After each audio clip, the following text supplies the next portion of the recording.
নমস্কার বন্ধুরা, কেমন আছো সকলে? আশা করি সকলে অনেক অনেক ভালো আছো। আমি সুস্মিতা চলে এসেছি আজ আবারও একটা নতুন ছোট্ট মিনি ব্লগ নিয়ে।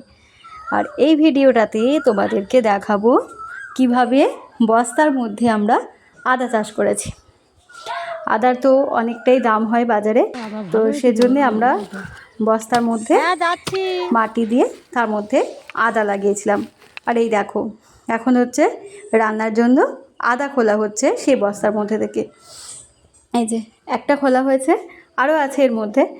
সব আদাগুলো আমরা একসাথে খুলি না, যখনই আমরা রান্না করি তখনই গিয়ে আর আদাগুলোকে খুলে নিয়ে আসি। কতটা সুন্দর আদা হয়েছে দেখো। আর এই দেখো, আমাদের একটা ছোট্ট পেঁপে গাছ লাগিয়েছিলাম, সেই পেঁপে গাছে কত সুন্দর পেঁপে ধরেছে দেখো। কেমন লাগলো আমার এই ছোট্ট ভিডিওটা দেখতে তোমরা কিন্তু অবশ্যই কমেন্ট করে জানিয়ে যেও। দেখা হবে আবার পরবর্তী ভিডিওতে। সকলে ভালো থেকো, সুস্থ থেকো, টাটা, বাই বাই।